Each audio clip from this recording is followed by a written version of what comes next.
आप सभी विश्वासियों को यीशु सच्ची आकांक्षा के इस भाग में आप सभी का स्वागत है, जहां सुसमाचार के माध्यम से प्रभु यीशु हम सभी को अनंत जीवन प्रदान करते हैं। आज का सुसमाचार सन्मति के अध्याय 13 वाक्यांश 1 से 23 से लिया गया है।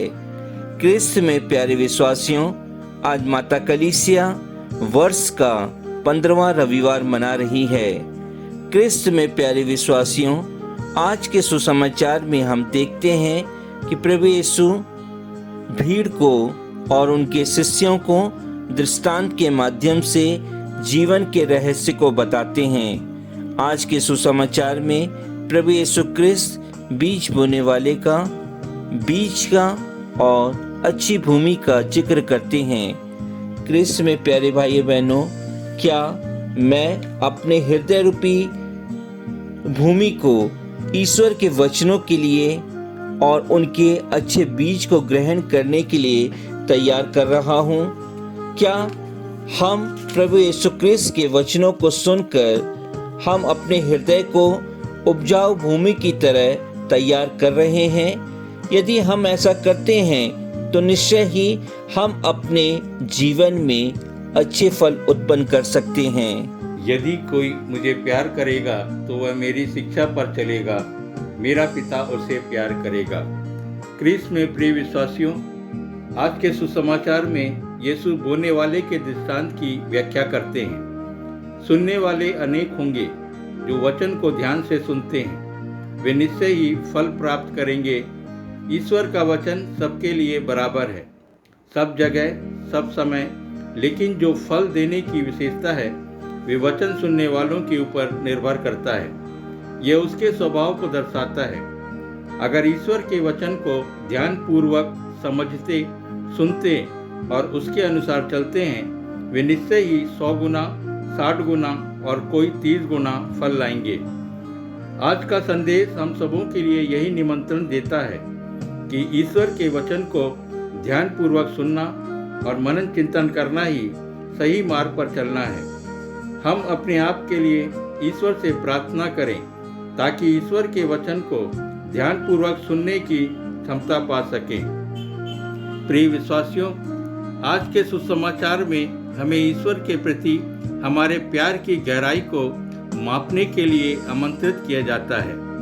संत मत्ती का सुसमाचार यहूदियों के लिए लिखा गया था, जहां उन्हें उनकी हर धार्मिकता की याद दिलाई जाती है और उनसे आह्वान किया जाता है कि वे अपना जीवन बदलें। एक बीज बोने वाला अपनी हर भूमि को भलीभांति जानता है, पर हरदम उसमें एक आस लगी रहती है कि उसके बीज कुछ फल लाएंगे, उसकी भूमि जरूर कुछ उगाए, या कहें तो उसकी उदारता होती है जो कभी भूमि का तिरस्कार नहीं करती।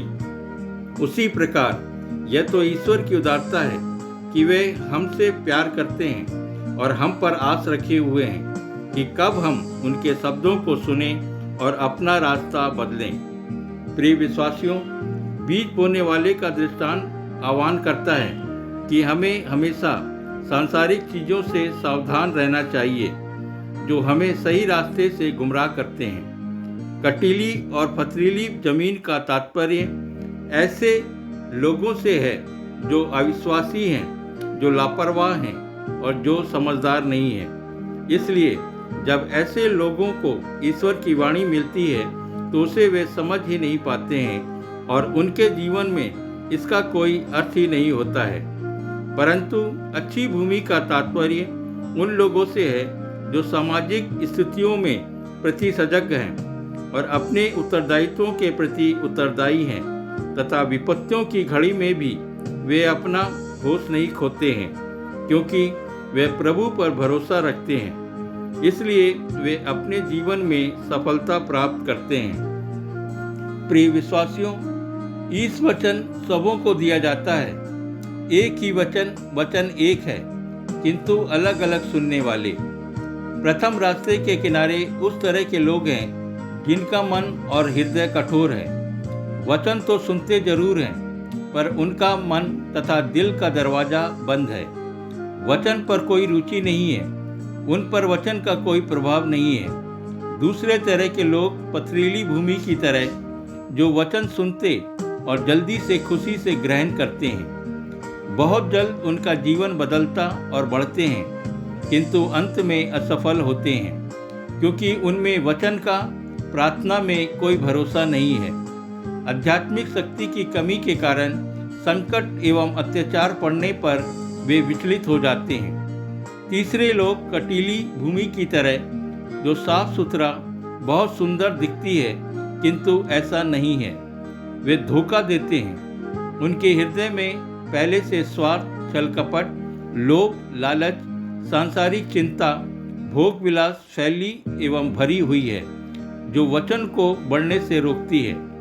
चौथे तरह के लोग अच्छी भूमि की तरह हैं, जिनका हृदय तैयार है, वचन को सदा के लिए अपने हृदय में बढ़ने की जगह देते, वचन सुनते, मनन चिंतन करते, वचन के अनुसार चलते और जीवन में अधिक फल उत्पन्न करते हैं।